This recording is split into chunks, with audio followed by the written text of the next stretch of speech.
Good afternoon. It is officially afternoon. It's 12:02 p.m. Pacific time. This is Randy Byrd, and I'm bringing you the team meeting this week. And today is a beautiful day. It is May 22nd. Tomorrow is my youngest son's birthday. Saturday, we had two birthdays. We had grandbabies Saturday. They're the cutest things on the planet. And I'm sorry, my grandkid's cuter than your grandkid or whatever, but it was really, really amazing. Man, talk about the miracle of life, watching twins be born and just the interaction between twins when they're just literally hours out of the womb. It really gave me goosebumps and brought me back to how important this life is and how precious it is and the things we take for granted. Being in there in the hospital with two brand new babies changes my perspective on everything that you give value to in life. It really does. And so, yes, I'm a proud grandpa, but to me, it was way bigger than that. It was watching a family get started. It's watching the little lives come into the world and how precious they are. And, all those things are equal. And then I picked up my Bible this morning in my morning routine. And I just opened to a page and it started talking about grandfather and the relationship between dad and grandfather and all these things that, my grandfather or my dad was there. So great grandsons being born. And then I was there, my sons were there. It's just 4 generations. And man, it really brought me to a place of just appreciation and gratitude and in the moment, at that moment, right? I had people reaching out to me, hey, can you do this? Can you do this? I'm like, nope, I'm just as happy as I could be right now.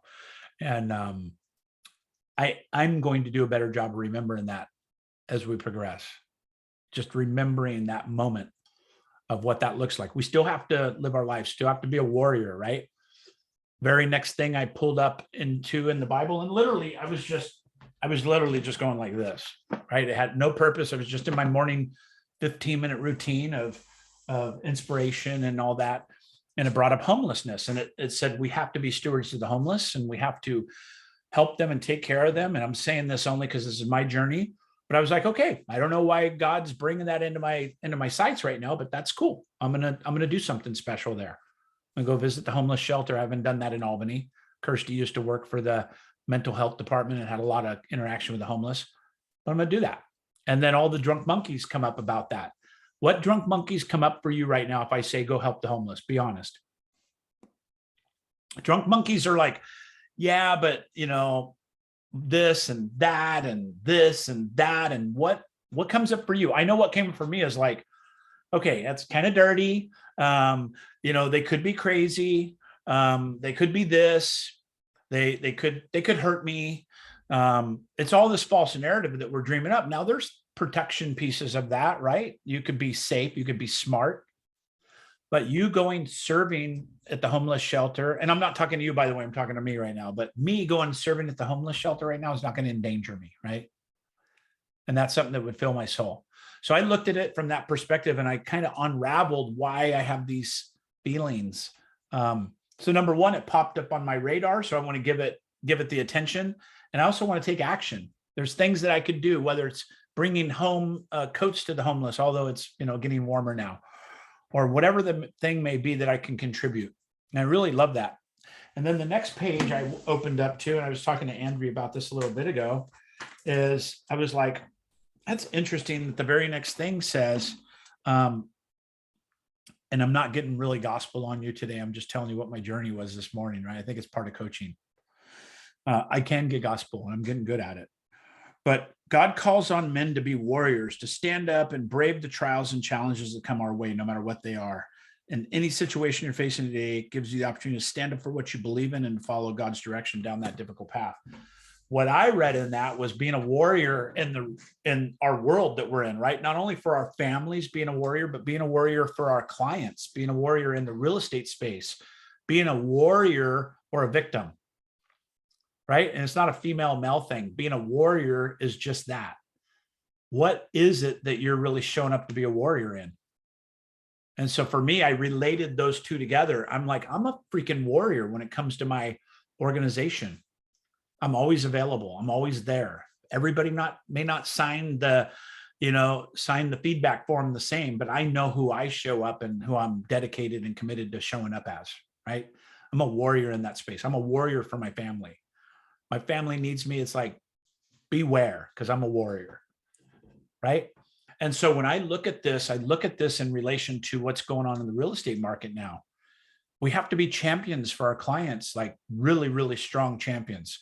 On the listing side, there's a lot of very low lack of inventory. So the competitiveness of the listings is like we haven't seen in a long time. This is the lowest amount of inventory probably in our careers, if not measurable records in the last 30, 40 years.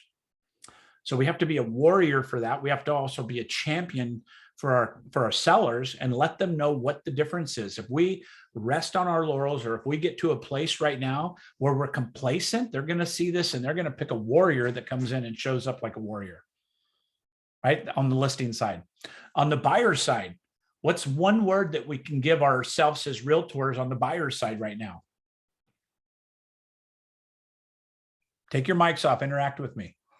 What's one word you could give yourself as a steward of buyers right now? What would you say? If I just really got to be the champion for the sellers, right? Expert. Expert. Yeah. What else? What comes to mind for me is therapist, right?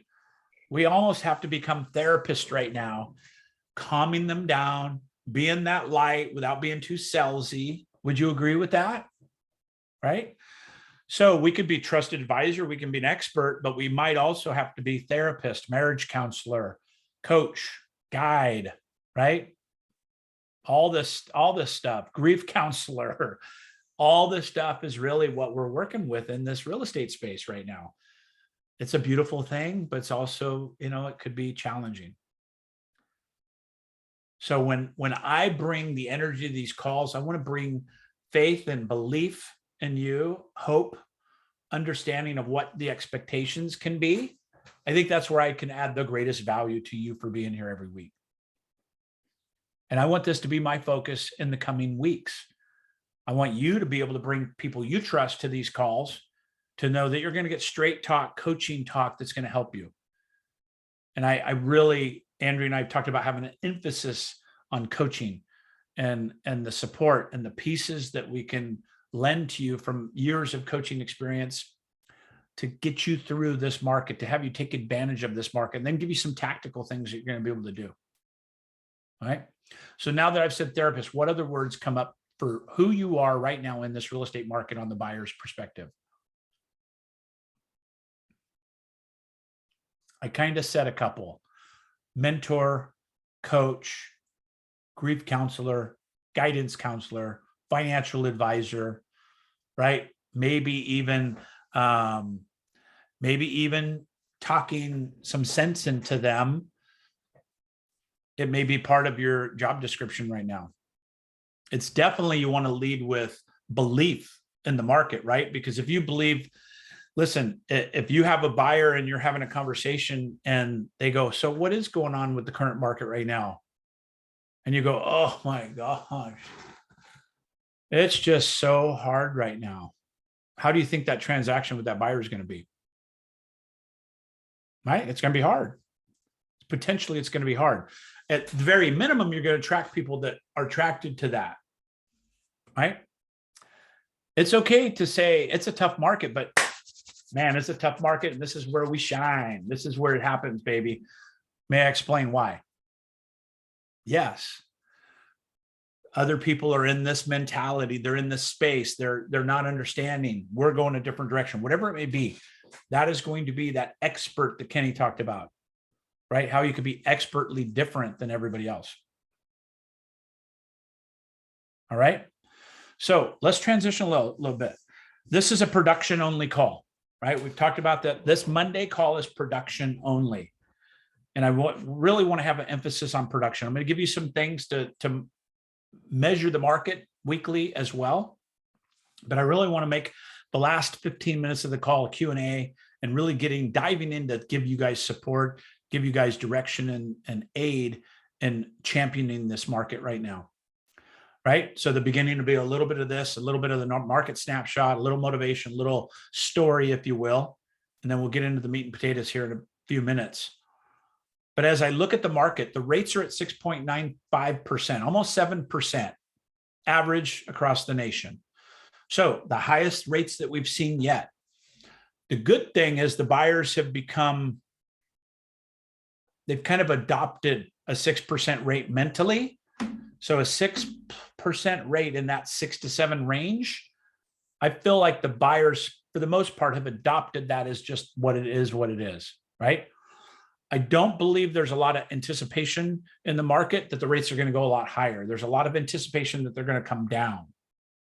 So your conversations should be aligned with that, meaning that, like, Kenny, take advantage of the housing market right now. The housing market's perfect for you. It's low inventory, so you're going to pay a little more because there's not as much inventory to choose from. But you're all qualified. We're going to come in there with power. We're going to come in there as your advocate. So when you find the right house, we're going to come in aggressive and get it for you. You could refinance a couple of years down the road. The main thing is, can you afford the payments for the next 24 months? That's really the conversation.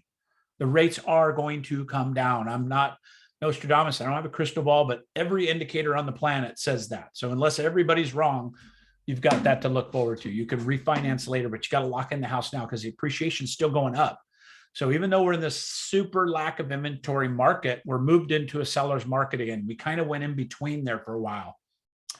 Remember, a buyer's market is 4 months of inventory, typically as a designation. We were at about 2 to 3 and 4 months of inventory. So we're right on that bubble. And now we're going the other direction. We're going back to this month of inventory, 3 weeks of inventory again. We're seeing multiple offers. We're seeing highest and best, which I'm not a big proponent of highest and best in this market. I think that you should be, again, some of this coaching is going to be my opinion, right? I'm very opinionated. I've warned you all about that in the past. I'm not really a gray area guy. There's different situations for this, but when you're looking at as a selling agent and you're getting multiple offers, if you're just putting highest and best out there, there's a very good likelihood that you'll lose some of the best buyers in that play. A better opportunity for you would be to do individual one-on-one counter offers and try and get the best terms and price you can for your sellers. But the days of just doing multiple counter offers or one counter offer that says highest and best to everybody just because you're lazy, that's not the right play in this market. That's not the right play in this market. So if you're getting in that situation from a buyer or a seller's perspective, just remember that how it feels on the other side as a buyer's agent to get that, one page of paper that says, give us your highest and your best. It's better to give feedback. Let me ask you a question. Can you tell the other agents what the offers are for? Can you tell the other agents before the offer's been ratified what the other offers are for? If the seller allows you to. Okay. Are you sure about that? In every case, you could do that? Yeah, with the seller's consent, yeah. Okay, Kenny? I heard that you can unless the offer comes in with like a non-disclosure. Right. Okay, good. Yes, that's a good piece of information as well. So what about the other people on the call? What do you think? It's okay not to know, by the way. Totally 100% okay. Here's the thing. It's different for every state, number one. It's also different in every situation. But the bottom line is absolutely you can share that. So if I go, hey, Kenny, thanks for your offer, man. You came at 340. You're going to have to be around 360 to make this work. We already got one at 360. You think your buyer can get up to that? That's an okay conversation to have with people, and they'll respect that, as opposed to we got multiple offers, highest and best, and you got 2 offers. I'm just telling you, this is a better way to serve your clients, and it's a better way to serve the agent population right now as well. And so your job is to get them the most and the best terms. It's not always, those two are not always the same. The best terms and the most money is not always the same, but you can absolutely do that. There are some states in the nation that you're not allowed to do that by law in the state. California and Oregon are not in those states. But if you're in a different state, make sure you check with your broker if it's a legal thing. But typically, if you have permission from the seller, verbal or written, then you're allowed to do that. I like it in writing if I'm going to be having those conversations in writing back to agents about, hey, we already have 2 offers. You're going to have to get into the 360. You're going to have to get north of 360 to make this work. In my opinion, right? I'm giving you, or we already have an offer at 360. Give me your best. That's a different conversation than steering them into what they have to do, right? I would rather state facts and then be able to back that up with facts. Kenny. Randy, now when you're working with buyers, I always try to kind of dig it out of the listing agent, like to kind of see where they're at. Why will most of them not go there? I believe it's through education, honestly, Kenny. I believe they're not educated in what we're talking about right now, and they don't know what they're supposed to do. So no offense, let's just say my name's Bill and I don't know. And you asked me that in the nicest way. I'm going to say, no, I don't think we could do that, man. I got to protect my sellers, right? That's typically what agents will do. Yeah. So you, number one, let's just say you're in California and you double check that I'd recommend you do with your broker or with somebody in your organization to say, hey, is it okay if I give out the number of our other offers as long as the sellers agreed to it? And what do you think the best practice is? Do I get some one-page thing in writing? Is it on the listing presentation? Whatever it is, you feel comfortable with that, then you could coach the other people. Hey, you're the selling agent. I'm the buyer's agent. You said no. And I'm going to say, hey, Kenny, I totally respect the fact you're protecting your client. I've actually checked. We are allowed to talk about that if you feel so inclined. And it's up between you and your seller. But if you and your seller can talk about it, and if you're willing to tell me what your other offers are, let me see if I can beat it. That's the ultimate goal here. And if he goes, nope, you're going to have to do it on your own, figure it out, then that's okay. You can at least have that conversation. It's when you get into, you don't know what you're talking about. Of course, you're allowed to do that. That you're just never going to win in that situation. And trust me, I've got stories that could fill a book of agents doing it the wrong way with me. When I had the listing, they're like, you don't have the right. I'm like, dude, you don't have the listing. I don't understand what your question is. Well, you just don't have the right to. I go, again, write your congressman, not my problem. I have the power, right? And a lot of agents know that, and they express that in their behavior.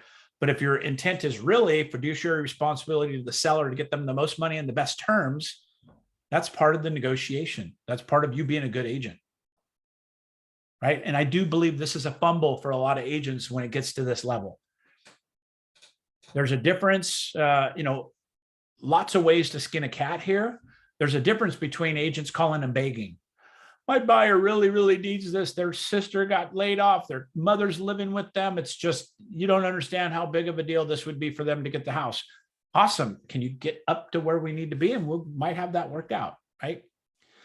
So emotionally, it's good to have that. A lot of states have gone away from the Dear Jane seller letter. You're aware of that, right? Oregon's one of the states that voted that away, where you can't give an emotional, cover letter basically talking about your buyer's opportunity to buy or what they want to do or what they're trying to appeal to the seller. They got rid of that because it can be manipulated so easily. At least that's my opinion why I wasn't on that committee that removed it. Right. But I've never been a fan of it. And all I could do again is tell you my situation. I'm happy to listen to Coach Andrea as well. As primarily a larger selling agent, in the later parts of my career, right? When we start, we do what we need to do. We become buyer's agents in the beginning. And then unless you have a large sphere of influence, it takes time. Oh, that got reversed. It's legal again in Oregon. That's awesome. Thank you, Andrea. I knew that was a controversial thing. So when you're looking at this component, all we could do is be the best stewards for our people. And I remember many, many times that I was the selling agent, the buyer's agents just lead the wrong way with this. And you guys are in that market where you really have to find a way to get through. Number one, and you might want to write this down. Number one is follow the directions precisely in the MLS. If it says email offers, email offers. If you want to call them, make sure you've emailed the offer first, unless you have a quick question to get that offer presented. Especially with high performing agents, it's following directions is number one, because it's going to be a precursor of what the next 30 to 45 days will be.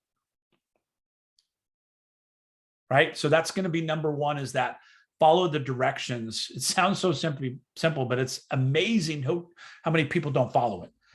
And, for instance, in the MLS, it says, don't call me for an update on the listing if it's available. It will be updated the second it's ratified, right? So if it's not in the MLS is sold, then it's not sold. It's active until otherwise.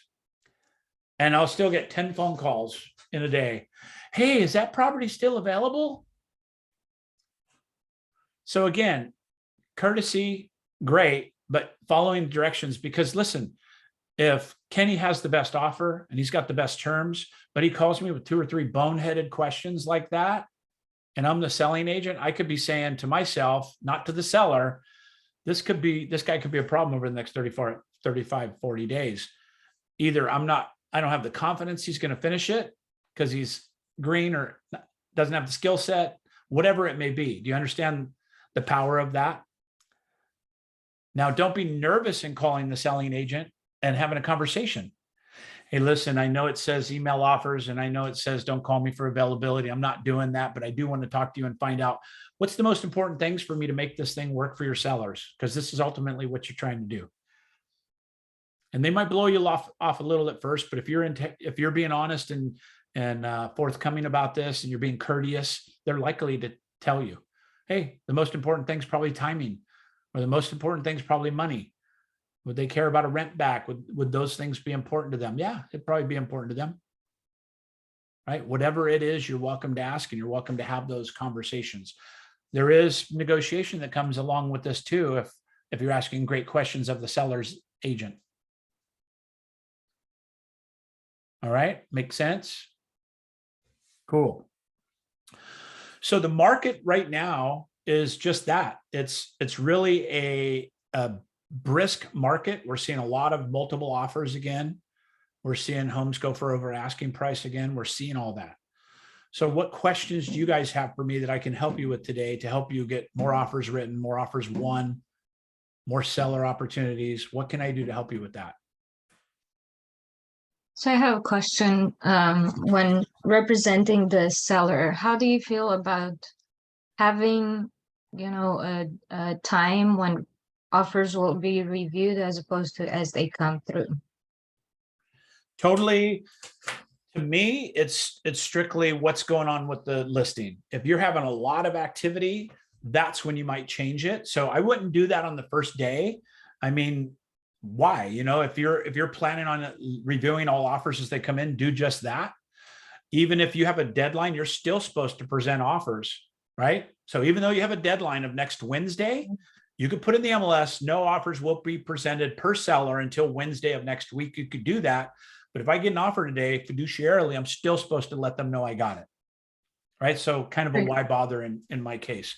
Yeah, exactly. Case by case, but it's definitely simple things if needed. Right. So basically I'd go active with it. And if you start getting a lot of activity, a lot of showings and a lot of people saying they're bringing in offers and stuff, you could put a deadline on it. It's okay if you're seller and you decide on that. Do it afterwards. Yeah, but I don't think it's activity. necessary in the beginning unless like it's a short sale or if it's an REO or if it's getting, a ton of pre-traffic, something like that, it's possible. But I think it's a good thing to review offers at a specific time if you're getting a lot of activity, a lot of offers. I did. I had an open house. The property hit the market on Friday, and I had at least 35 plus groups coming through. Yeah. And they were asked, one agent was more aggressive in particular. He asked me like, hey, are you going to review offers as they come, or is there a deadline? And I said, we'll review them as they come. Yeah. And you could edit that anytime. You could change it at any time before you have a ratified agreement.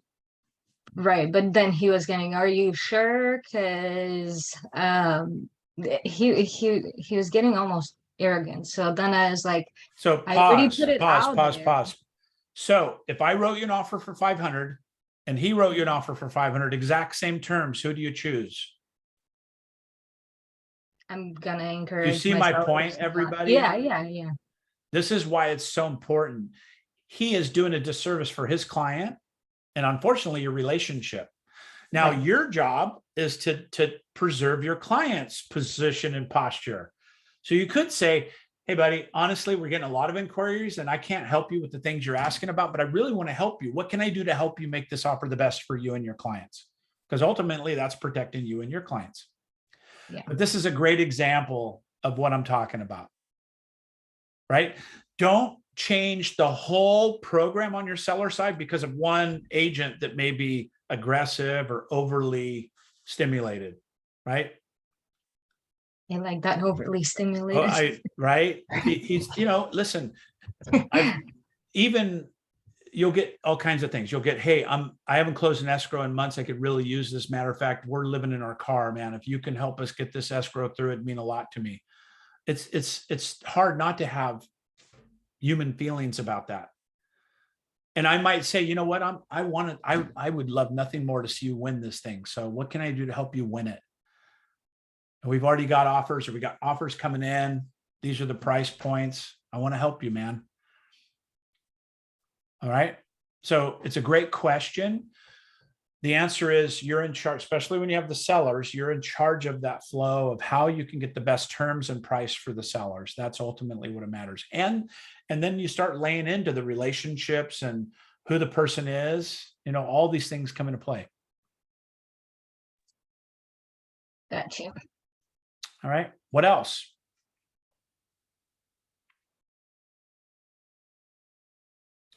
So in this particular case, sorry, I'll go ahead. with this.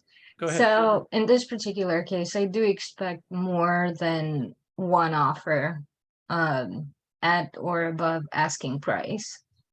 So then I guess if I do get them in the first couple of days, my intention is to follow up with all the agents who showed it and let them know, make sure, that if they want to get an offer in, they do so.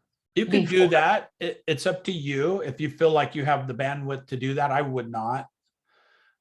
It's like they know they're writing. If the buyer wants it, they're writing an offer. They're not waiting for you to call them back and motivate them. Right? True. So what you could do is you could say, hey, we've received a couple offers. We're going to be reviewing all offers tomorrow, Wednesday at 2 p.m. on the MLS. You could do that that will notify everybody that may have shown it or been interested. That's a good idea. But to me, it's like if I looked at a property and we didn't write an offer and you called me to motivate me to write an offer or even reminded me, I'd be, okay, thanks, Anna, not interested, Gotcha. So again, that might not be your highest and best use. If you don't have any offers on it, you could potentially spur some offers through those conversations. But it's going to be guided by the buyer. If the buyer wants the house and they say write it up, they're going to do it, right? There's nothing that you're going to do to even get in the way of that. Cool. All right. Good job, though. I think communication's everything in this market. When we look at the communication between agents, it's not always perfect, but the reality it depends on what side of the boat you're on. If you're on the listing side and you've got the seller, you don't have to get back to them when you don't want to and all these other things, but it's good business and it may lead down to a different relationship down the road. But one of the best things somebody can do is lead with respect by following the directions like we talked about, getting ducks in order, presenting offers that are clean, not loaded with a bunch of junk. I had somebody call, we just sold our house in Cabo and I had a buyer directly call me. I had an agent, but they directly called me and said, we want to put an offer in today. Can you please not accept offers from anybody else? I go, no, that's not how we operate. But if you get in today, I think you're looking pretty good. They wrote a $70,000 off asking price offer after begging me to wait for them till the end of the day, personally. And I just referred it to my agent, Ricardo, and everything.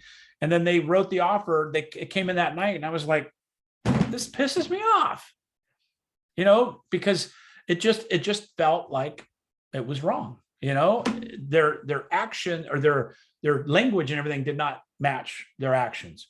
So I told my agent, and I'm a coach, I know what I'm doing, right? I go, hey, tell these guys just to let it expire, reject it. I don't care. And he goes, let's just counter it, Randy. Let's just counter it. And I go, I know that, but I'm just saying they've already kind of screwed the pooch with me. So we countered them at full price. I think we took off like $2,000. Then they countered again and we went back and forth. They ended up buying my condo, same people. So was it sound advice from my agent? to write a counteroffer? Of course it was. You know what happened right there? I was emotional to it because it was my freaking property. I was emotional to it. I wasn't the agent for the moment. I was emotional to it. And he wasn't. He was a good agent. And he said, let's just counter him at full price. It's okay, but at least, you know, we're doing the right thing. Do the right thing. And Ricardo's got a way of, you know, his Puerto Rican accent. Randy, do the right thing. It's okay. Let's do this. Right. And they ended up buying our condo. So again, what about if I went, screw you? What about if I went, yeah, don't even counter them? What if I rejected their offer, made them rewrite every page over again, right? We've all done it. We've had it happen to us. I'm just leading you with, think of this as you're entering in this real estate market that we're in now. All right. With that, I'm going to let you go. I'm going to look at chat real quick, make sure I'm answering all the questions. So it looks like we're okay. Coach Andrea put some great stuff in there. Can we do this in Oregon? Good job. That got reversed, so you could do it again. I'm not a big fan of it, but I told you I'm opinionated. You do it if it works for you. I love it. Okay. Thank you for being here. It's kind of the format that we're going to follow closely with is Andrea and I talked about what can we do to bring the most value in this current market and this ever-changing market. And it's going to be bringing the coaching nuggets like this every week that we can help with, answering your Q&A. So invite your friends, invite your people that are, you know, close to you in your organization or otherwise, and let us help you help them. All right. Anything else before we wrap? Thank you, Randy. Thank you very much. I Thank appreciate you, you guys. Thanks for congrats. being here. Thanks, Coach. See you guys. Cheers.